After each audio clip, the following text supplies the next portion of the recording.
So this is more than ninth grade. This is everybody in biology, or? This is everybody in biology, okay. and I think the genetics class is here as well. Good. There's 4 of us that see this many kids in a day. I was like, oh, I'm going to borrow your microphone and then give it back to you. Great. Okay, thank you. Great.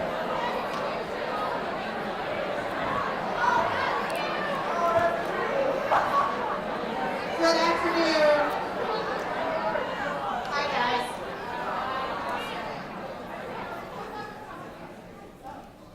Today, we are privileged to be able to hear from Dr. Chris Lehman about his work in cancer research.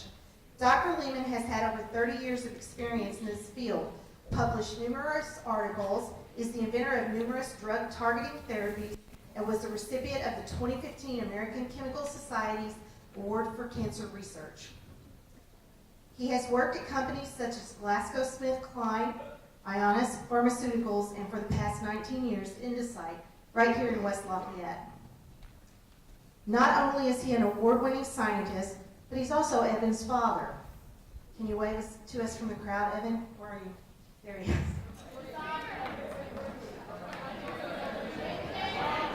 Shh, guys. Dr. Lehman's discoveries are revolutionizing precision medicine with the potential to treat many diseases that affect many people. So, please give a big greater welcome to Dr. Chris Lehman.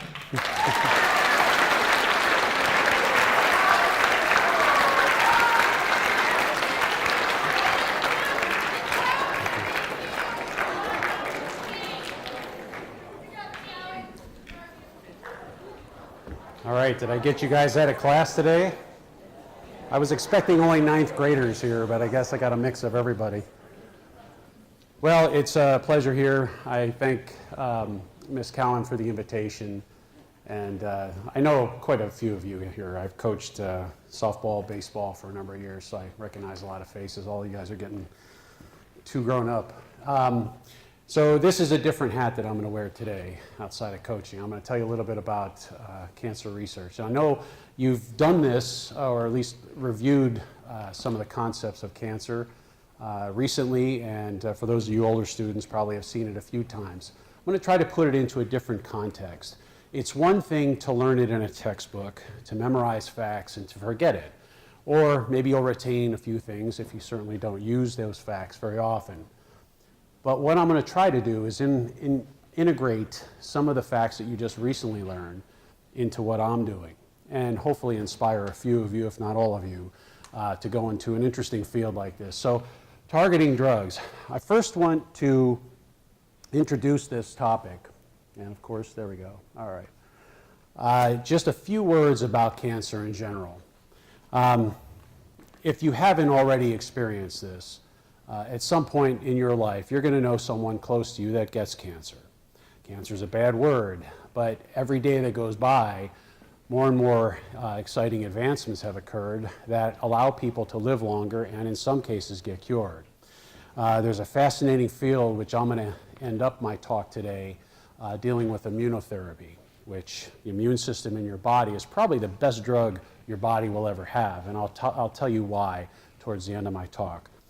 But what I wanted to do is spend just a moment telling you about cancer and then segue into what we can do to treat it. So along the way, someone may end up having a tumor. And you'll see this can be detected by many ways, through CT imaging or whatnot, but generally a person doesn't feel well and then they go in and get checked out and they find out they have cancer. What is interesting to especially the young is to understand that cancer is really your own cells. It's your own cells that have lost the ability to control how they divide. I mean, all the cells in our body may divide, except for possibly brain cells. You know, they have to divide from time to time, but they have certain checkpoints that say, okay, you're done dividing, let's move on, or stay quiet for a while. And there's a lot of controls inside of a cell that tells it to do that. Well, when a cell becomes cancerous, these controls are not controlled. There's the ability of a cell, one single cell, can then start to multiply and grow and form what we would call a lesion or a small tumor. And these cells will release factors. They'll release compounds, and those compounds will actually attract this blood cell here to start growing towards it. Why? It's because that tumor needs to be fed. It needs oxygen, it needs nutrients, and that's the bloodstream is the supply of those nutrients.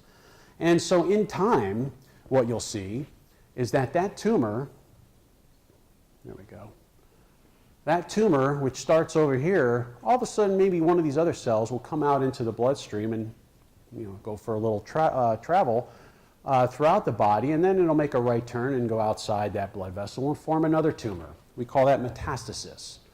And this is how cancer spreads throughout the body. You're not necessarily, or someone's not necessarily going to die from the cancer cells by themselves. It's what those cancer cells do to the vital organs in your body. They will shut them down because they can't control their rate of division. So they divide, they divide, they divide, and then they overtake. Well, there we go. You've probably seen some sort of image that looks like this, where they talk about the different organelles inside of a cell. And again, this is something you'll see in biology. And when I was your age, I didn't know I was going to become a scientist. I really didn't. And I would look at these things, I'd memorize, I'd understand, but then if you don't really put it in context, you may not fully appreciate the value of understanding what this biology is teaching us. And you find out about the different organelles and their function, just picking one out, the mitochondria. A mitochondrion produces power for the cell, we know that. But some of these other organelles, you've got Golgi, certainly the nucleus, which houses the DNA. There's lots of key features inside of a cell, and that's for the overall survival. But when it comes time to wanting to kill this cell, if this is cancerous, we take a look at this and say, well, all right, to survive, that cell needs to make DNA, it needs to make RNA, it needs to make protein. It has key enzymes that control the metabolism within that cell. Transcription factors, which controls how genes are expressed. Not all your genes are expressed at any one time. Some are, some are not. And that's under tight control, usually. Sorry for that, I'm a little far away. And also everything that's involved in cell division. So you look at this and say, well, what are good targets to inhibit so that we can kill that cell? Because that's the goal. We want to kill the cancer.